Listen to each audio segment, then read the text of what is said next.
Un suicide tous les 4 jours dans la police. Depuis le début de l'année, plusieurs dizaines de membres des forces de l'ordre se sont donné la mort. La perspective d'une année noire se profile sans qu'aucune décision politique ne soit à l'ordre du jour. Alors que le grand débat national touche à sa fin, le Premier ministre Édouard Philippe a présenté les premières conclusions. Pour esquisser une sortie de crise, le chef du gouvernement s'appuie sur l'exaspération fiscale, une parade loin de répondre aux principales revendications des Gilets jaunes. Pour la 6e année consécutive, l'Institut Iliade pour la longue mémoire européenne organisait un colloque à la Maison de la Chimie. Une équipe de TV Liberté était sur place. Madame, monsieur, bonsoir. La police poussée au suicide alors que 2 membres des forces de l'ordre se sont donné la mort le week-end dernier. Plusieurs syndicats tirent la sonnette d'alarme sur la situation inquiétante qui s'installe dans leur rang. Une situation qui ne semble pas inquiéter l'exécutif. Un suicide de policiers tous les 4 jours en moyenne. 2019 s'annonce comme une année noire. Depuis le début de l'année, 25 policiers se sont déjà donné la mort. Avec la mobilisation des Gilets jaunes et un exécutif toujours prompt à mettre à contribution les forces de l'ordre, le rythme de travail est de plus en plus effréné. Depuis la première manifestation du 17 novembre, ce sont donc 21 samedis où les policiers ont été déployés pour le maintien de l'ordre. Alors que le pouvoir politique, Emmanuel Macron en tête, est souvent ciblé par le mouvement des Gilets jaunes, la place Beauvau, patronnée par Christophe Castaner, met chaque fois les petits plats dans les grands pour protéger les prétendus symboles de la République sans se soucier de l'épuisement de ses fonctionnaires. C'est ce qu'explique Michel Touris, secrétaire national du syndicat France Police, policiers en colère. La police aujourd'hui, avec ce gouvernement, est beaucoup plus utilisée à des fins de politique politicienne. Depuis le 17 novembre, le ministère de l'Intérieur a choisi de concentrer finalement l'ensemble des effectifs de police sur les maintiens de l'ordre, des maintiens de l'ordre qui sont là exclusivement ou tout partie, si vous voulez, aujourd'hui pour décourager les gens de manifester et mettre fin à terme à ce mouvement des Gilets jaunes. Le problème, c'est que les manifestations sont le week-end. Le fait de devoir travailler depuis le 17 novembre tous les week-ends déstabilise considérablement aujourd'hui les services et évidemment la qualité aussi de vie des collègues qui se retrouvent systématiquement impliqués dans des missions de police le week-end. À savoir que lorsqu'on termine des missions de police, lorsque la manifestation est terminée le samedi soir, la mission de police ne s'arrête pas puisque derrière il y a tout le suivi judiciaire de la manifestation à assurer. Donc évidemment, le fait que le gouvernement ait refusé finalement de répondre aux revendications des Gilets jaunes et que ce gouvernement ait refusé le dialogue avec les Gilets jaunes pour mettre fin à ces manifestations, il a fait le choix d'utiliser la police comme rempart politique finalement pour refuser le dialogue et c'est les collègues qui s'en trouvent aujourd'hui les victimes. Au-delà de l'épuisement des policiers, les relations avec la hiérarchie sont aussi au cœur du problème. En effet, une fois que les ordres ont été donnés puis effectués, les fonctionnaires sont parfois lâchés par leurs supérieurs. Vous avez des ordres aujourd'hui de l'autorité administrative, c'est-à-dire du ministre de l'Intérieur Christophe Castaner, qui relaie au préfet une politique répressive à l'égard des manifestants. Lorsque les collègues mettent en œuvre cette politique répressive et quand cela malheureusement conduit à des blessés, derrière le ministère de l'Intérieur ouvre le parapluie en disant c'est pas nous, c'est de la faute des collègues qui individuellement qui ont chargé la foule. Donc on voit bien la perversité de ce système et beaucoup de collègues aujourd'hui, comme je vous le disais en préambule, se retrouvent finalement pris entre le marteau et l'enclume, d'un côté avec l'obligation de répondre à des ordres légaux qui leur sont donnés et de l'autre côté le risque lorsqu'ils appliquent ces ordres légaux de se retrouver eux-mêmes dans l'illégalité puisqu'on leur reproche derrière d'avoir commis des violences. Un jeu perdant-perdant donc pour la police qui, selon Michel Touris, continuera de défendre les institutions. La police jouera le jeu jusqu'à la fin du mandat du président de la République et jusqu'à de nouvelles élections. Très clairement, les collègues appliqueront jusqu'au bout les consignes. Ils appliqueront les consignes jusqu'au bout, un bout qui prend donc de plus en plus la forme du suicide. Le gouvernement sort une nouvelle carte de sa manche. Après plus de 2 mois de consultation, le Premier ministre Édouard Philippe a enfin rendu les conclusions du grand débat national avec en point d'orgue l'exaspération fiscale. Thibaut Bastide.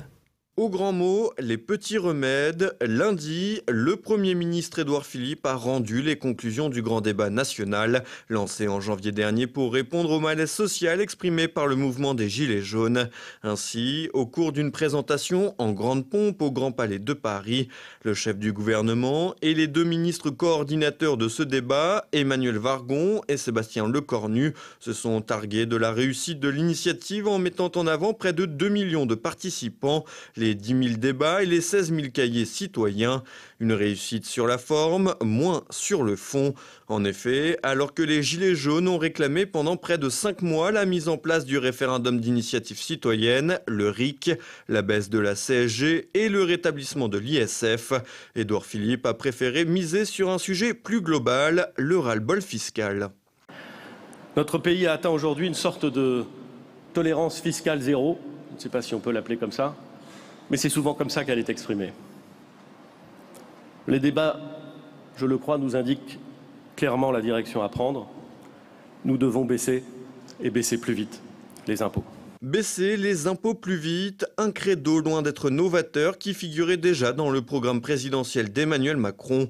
Le candidat marcheur s'était engagé à diminuer la pression fiscale d'1 point pendant son quinquennat.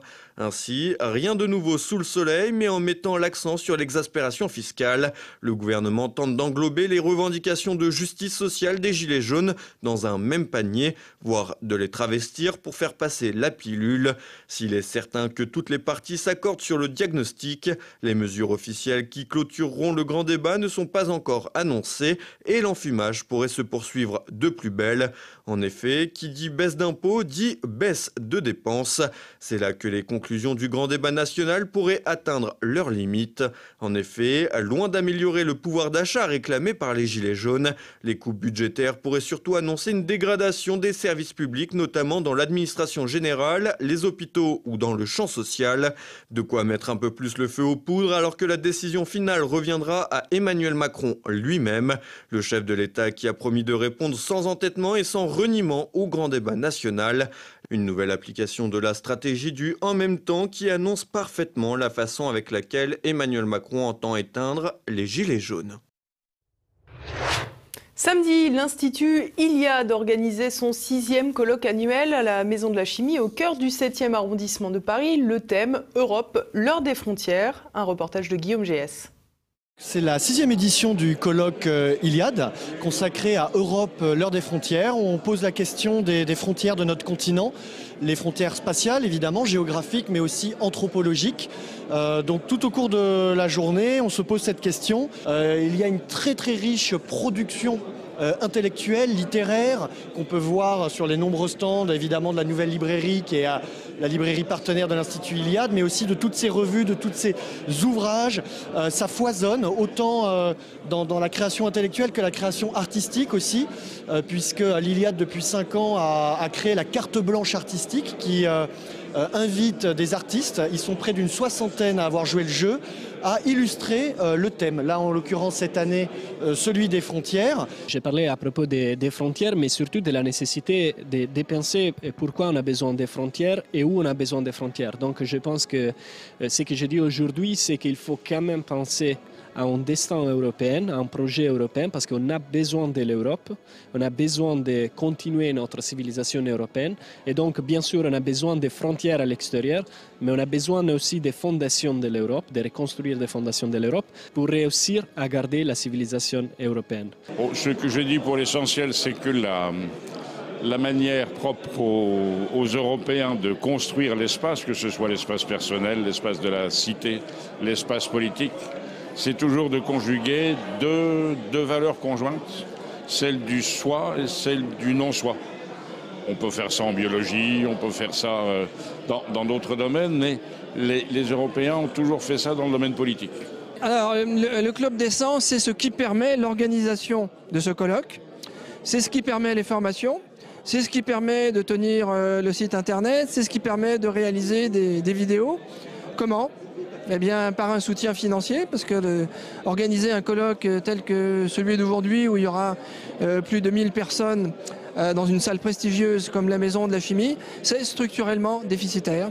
Donc le Club des 100 rassemble les piliers financiers de l'Iliade, c'est-à-dire ceux qui s'engagent à donner 100 € par mois. Alors notre groupe, Les Derniers Trouvères, a une vocation culturelle. Nous avons donc 2 paroliers qui écrivent des chansons pour nous. Ce sont donc des chansons actuelles qui sont chantées, composées ces derniers temps par Florian Lacour ou Roland Degnaud. Et nous chantons Les Arbres Vénérables, le tilleul à danser, qui est une tradition médiévale européenne. Je tiens le stand Lady Europa, c'est un Un stand entièrement d'objets du quotidien, un coffre, des trousses, des porte-clés, des sacs, quelque chose que vous pouvez utiliser chaque jour. Alors je suis Gauthier, je travaille à la Nouvelle Librairie, qui est une librairie installée au cœur du quartier latin. On s'est installé là-bas en juillet dernier et en fait on a choisi ce lieu-là parce que c'est un lieu à reconquérir. En effet, depuis mai 68, le quartier latin est maintenant aux mains de la gauche culturelle, de la gauche caviar. Et donc, on a décidé de se réimplanter là, au cœur de toutes les universités. Nous sommes donc présents au colloque de l'Institut Iliade, justement pour pouvoir permettre à une librairie de droite de pouvoir diffuser des ouvrages qui sont diffusés nulle part ailleurs, alors que pourtant ils sont édités et ce sont des ouvrages de grande qualité. Du 20 au 25 septembre, l'Institut Iliade va organiser une exposition au centre de Paris pour mettre en avant ces artistes, ces sculpteurs, ces illustrateurs.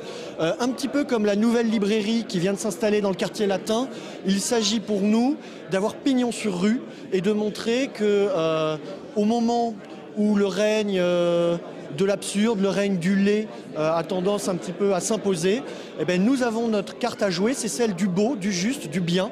Et à travers la création artistique, à travers une exposition, nous allons essayer, l'Institut Iliade, d'y parvenir. Et à présent, passe à l'actualité en bref avec Floriane Jeannin. Les affaires Benalla s'empilent. De nouvelles enquêtes viennent d'être ouvertes par le parquet de Paris pour faux témoignages et non-respect des obligations déclaratives. Les 3 protagonistes visés sont Alexandre Benalla, l'homme d'Emmanuel Macron, Vincent Crase, l'ancien employé de La République En Marche, et l'homme qui a autorisé Alexandre Benalla à participer à la manifestation du 1er mai, Patrick Stroda, le directeur de cabinet du président. Ces enquêtes font suite aux incohérences relevées par le Sénat lors de la commission d'enquête parlementaire ouverte après l'éclatement de ce scandale. Conflit d'intérêts dans l'enquête autour de Geneviève Leguet, la manifestante de 73 ans grièvement blessée lors du 19e acte des Gilets jaunes. Le procureur de la République, Jean-Michel Prêtre, a confié les investigations concernant cette agression à la femme du commissaire Souchi, chargée des opérations le jour de l'événement. De quoi expliquer certaines incohérences dans le dossier. De son côté, Jean-Michel Prêtre affirme ne pas voir où est le problème. Quand les forces de l'ordre arrivent trop tôt ou trop tard, voici comment résumer le drame de Vidauban dans le Var. Un quinquagénaire est en effet soupçonné d'avoir tué son épouse une demi-heure après une intervention des gendarmes venus protéger cette dernière. Alors que les forces de l'ordre étaient passées au domicile du couple samedi à 19h34 après que le mari, armé d'un couteau, a menacé sa femme, c'est finalement à 21h06, en revenant au domicile des époux, que les gendarmes ont retrouvé le corps inanimé de la victime. Elle présentait une blessure provoquée par une arme à feu. L'homme de 51 ans a été interpellé lundi à l'issue d'une course-poursuite. La Chambre haute britannique veut éviter un Brexit sans accord, alors que le Parlement britannique a rejeté 3 fois les accords proposés par le Premier ministre Theresa May. La Chambre des Lords veut à tout prix éviter le scénario du no deal. Lundi soir, les Lords ont ainsi entériné une loi visant à contraindre le gouvernement à demander un nouveau délai à l'UE pour trouver un nouvel accord. C'est un véritable coup de force parlementaire puisque les députés pourront avec ce texte se prononcer sur la durée du délai. Un coup de force qui a ses limites puisque, in fine, ceux-ci ne pourront pas s'opposer à la tenue d'un Brexit sans accord. Alors que la sortie de l'Union européenne était prévue pour le 29 mars, il a déjà été repoussé au 12 avril. Theresa May a pour sa part débuté une tournée des popotes européennes en se rendant ce mardi à Berlin, puis à Paris, pour demander le soutien de ses homologues allemands et français pour un nouveau report du Brexit jusqu'au 30 juin. Ça valse dans l'administration Trump. Après la démission du ministre de la Sécurité intérieure, Kirstjen Nielsen, Donald Trump limoge Randolph Alles, le directeur du Secret Service. Un poste à très haute responsabilité puisqu'il s'agit de protéger entre autres le président, les ex-présidents et les chefs d'État et officiels en visite. Randolph Alles, général de la marine à la retraite, a été remercié après 40 ans de service. Il sera remplacé par James Murray, agent spécial des services secrets à Washington et responsable de la sécurité personnelle du président. Les électeurs israéliens appelés aux urnes ce mardi pour choisir le prochain Premier ministre de l'État hébreu. À la tête du gouvernement depuis 2009, le nationaliste Likoud de Benyamin Netanyahou brigue un 4e mandat. Il est d'ailleurs donné favori dans les sondages pour former une coalition avec divers partis situés à la droite de la droite. Face à lui, c'est Benny Gantz, que l'on pourrait qualifier de centriste dans l'échiquier politique israélien, qui serait en position pour créer la surprise. La campagne législative israélienne se déroule dans un climat de surenchère médiatique, notamment avec la poussée du parti Force juive de Itamar Ben-Gvir, allié de Netanyahou et profondément anti-arabe. La volonté de l'actuel Premier ministre, qui consiste à mettre la question de la sécurité au cœur du débat, semble en tout cas avoir fonctionné, aux grandes dames de l'opposition qui aurait souhaité que la question sociale prenne un peu plus de place dans la campagne dans un pays où une personne sur 5 vit sous le seuil de pauvreté. Et voilà, on approche déjà de la fin de cette édition. Dans un instant, notre Zoom du jour, Michel Courbe vient présenter son dernier ouvrage, Les idiots utiles du marxisme. Si vous voulez, les gilets jaunes, moi je perçois ça comme peut-être la première révolte réactionnaire, si vous voulez. D'habitude, on a des révoltes, justement, d'idiots utiles, qui sont des révoltes socialistes, socialistes en France principalement. Donc là, quand il y a une révolte socialiste, vous avez toujours un meneur ou plusieurs. C'est très facile à identifier. Si ça tourne mal, on a toujours la possibilité de les éliminer, et puis après, la révolte est finie. Ou alors, on leur donne quelques avantages, on leur donne un peu de sous, et puis c'est fini. Mais là, pour la première fois, je ne pense pas me tromper en disant depuis la Révolution française, on a une révolte réactionnaire. Ce soir, découvrez également un nouvel épisode de La Petite Histoire. Christopher Land nous parlera des détracteurs de la Tour Eiffel à l'époque de sa construction. Inaugurée le 31 mars 1889 à l'occasion de l'exposition universelle de Paris, la Tour Eiffel fête cette année ses 130 ans. Et oui, vous en foutez, c'est pas grave, vous inquiétez pas. Parce qu'aujourd'hui, elle fait l'unanimité auprès des touristes du monde entier, et même des Français d'ailleurs. Mais ça n'a pas toujours été le cas, à commencer par la période de sa construction. Au 19e siècle déjà, un certain nombre d'artistes et d'intellectuels s'étaient dressés contre ce projet. Maupassant, Léon Bloy, Zola, j'en passe et des meilleurs, autant dire qu'il y avait du beau monde qui n'était pas d'accord. Lampadaire tragique, carcasse, girafe percée, suppositoire criblé de trous et même prostituée qui écarte les jambes. Ah, on l'a traité de tous les noms, la Tour Eiffel, et moi, je trouve ça drôle. Alors j'en fais un épisode, voilà. Et puis vous retrouverez également Passé-Présent. Philippe Conrad évoque l'itinéraire politique de Raymond Poincaré et Thierry Lenz, directeur de la Fondation Napoléon, présente son dernier ouvrage, Bonaparte n'est plus. Et puis tout de suite, retrouvez évidemment La France de Campagnol de Christian Combaz et Mes libertés politiques avec François Billot de Lochner. Et à présent, c'est le moment de se quitter. Merci pour votre fidélité. À demain. Bonsoir.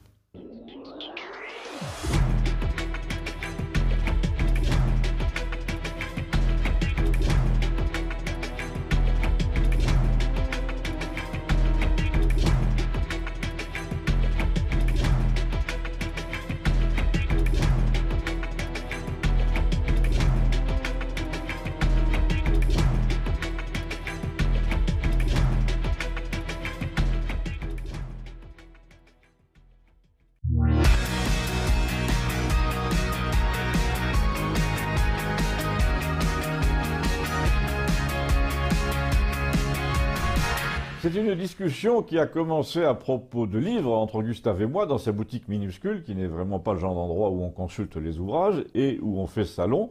C'est plutôt celui où il les dépose entre deux ventes sur les marchés. Il ne m'avait jamais parlé de Cesare Battisti, l'activiste italien qui a tué un boulanger entre autres et qui a fracassé les jambes de plusieurs personnes à coups de revolver pour leur apprendre les vertus du prolétariat. Il ne m'en avait jamais parlé parce que ça réveillait des souvenirs douloureux à l'époque, c'est-à-dire les années 70. Gustavo, bien que né en France et bilingue, avait cru que c'était le grand soir en Italie. Il était donc allé camper dans les universités et il avait fréquenté beaucoup de monde. Mais c'est justement à cause de personnages comme Battisti qu'il avait fui ce pays de névrosés, m'a-t-il dit. Et rien que le souvenir de ce qu'il avait entendu là-bas, dans la détermination et dans la cruauté, lui était encore un cauchemar. Ici, en plus, il connaissait plus ou moins des assassins de ce genre à l'époque. C'est pour ça qu'il m'en a jamais parlé, ni l'an passé, quand Cesare Battisti a été défendu bec et ongle par les intellectuels de gauche français qui disaient que pas du tout, il n'y avait rien fait. ni quand il a trouvé refuge au Brésil, ni quand l'actuel gouvernement italien a réclamé son extradition il y a quelques mois. Mais là, il vient de m'en parler parce que il avait écrit, ce Battisti, un roman policier que devaient publier les éditions du Seuil à Paris, et que ce roman lui avait été arraché, inspiré, j'ai pas très bien compris, par une femme qui écrivait elle-même des romans policiers, une certaine Fred Varga, que Gustave détestait littéralement. J'ai déjà dit plusieurs fois que Gustave ne pouvait pas supporter les romans cruels et les polars en général. Il disait que c'était le caniveau de la littérature. Et cette Fred Varga lui déplaisait, mais alors particulièrement parce qu'elle était très très à la mode dans le genre cruel et qu'elle se répandait en prenant le sang à la légère. Par exemple, ça m'avait frappé, il racontait qu'il avait entendu cette idiote raconter elle-même comment lui était venue l'idée avec sa sœur d'un roman qui commençait par 2 pieds coupés au niveau de la cheville et qu'on retrouvait sur une plage.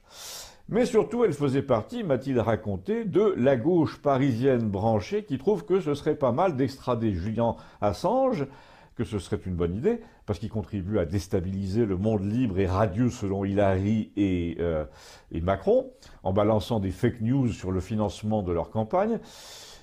Et d'ailleurs, n'a-t-il pas violé 2 Suédoises, etc. Alors, le type est toujours sous la menace d'une extradition et toute la gauche française le laisserait volontiers disparaître dans les prisons américaines. Eh bien, c'est la même gauche humaniste à 20 000 par mois qui donc a milité littéralement pendant les mêmes années pour nous expliquer que le malheureux Cesare Battisti était victime des circonstances, celles qui l'avaient poussé à flinguer à bout portant 4 personnes en 1978.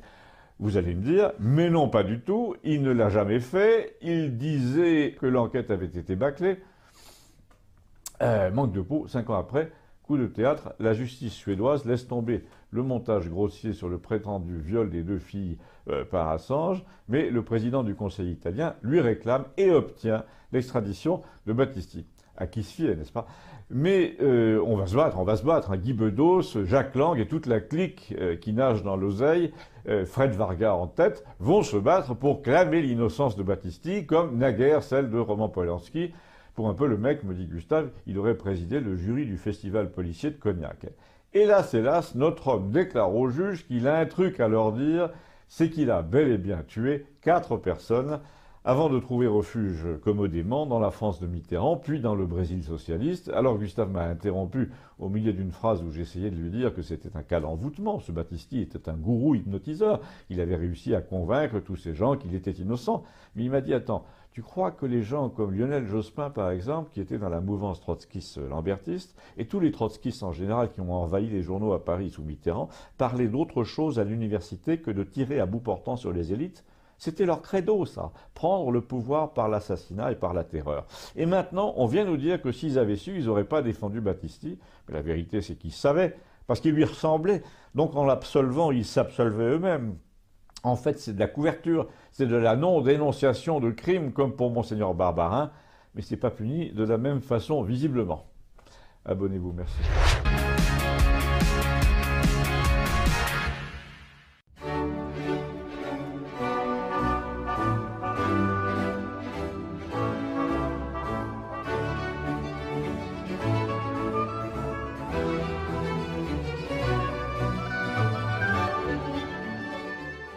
C'est une femme. Elle est jeune, elle est charmante, elle est fruit du Bronx et de Porto Rico, et c'est la nouvelle égérie du Parti démocrate américain, la plus jeune candidate jamais élue au Congrès. De Bernie Sanders, elle recycle les vieilles lunes de la gauche américaine sous des dehors avenants. Gratuité totale de l'enseignement public, à l'école comme à l'université, assurance maladie pour tous, lourds impôts pour les hauts revenus, and so on, comme disent les Yankees. Et puis, elle est magnifiquement courageuse. Elle n'aime pas Donald Trump. Elle adore la planète. Elle ne supporte pas la corruption. Elle rêve de faire fermer les prisons et les centrales pétrolières. Bref, elle nous promet son paradis sur Terre. Et surtout, elle a le sens des priorités. La biodiversité, c'est bien. Les enfants, ça n'est pas bien. Je la cite. « Est-il juste de continuer à faire des enfants ?» dit-elle pour tirer la sonnette d'alarme. Et elle ajoute « Les demi-mesures vont finir par nous tuer. » Ah, Sandy, tu me fais mal. Ce genre de procédé, cela s'appelle dire n'importe quoi en jouant avec la peur. Normalement, ce procédé est réservé aux méchants, à l'extrême droite. Oui, mais voilà, comme toujours, il y a des exceptions. Pour sauver le climat, on a le droit de tout dire et même n'importe quoi. Il faudrait expliquer à cette jeune dame, qui a beau être passée par le célèbre MIT, mais n'en raconte pas moins des salades, qu'il ne sert pas à grand-chose de sauver la planète s'il n'y a plus d'hommes pour l'habiter et qu'un enfant aura toujours une dignité supérieure à celle d'un poisson rouge, j'en suis désolé. Même la science est d'accord là-dessus, il y a une hiérarchie du vivant. Sandy, je t'en supplie, ouvre quelques livres de vulgarisation de science. Que Sandy se cultive un peu, en espérant qu'elle le fasse. Et il est à craindre que les élites de gauche se livrent toujours à une surenchère indéfinie de politiquement correct. C'était à prévoir à partir du moment où Trump était élu. Mesdames et messieurs, il faut nous y habituer. L'intellectuellerie de Café du Commerce a un grand avenir devant elle. Vous pouvez m'écrire si vous le voulez. À très bientôt.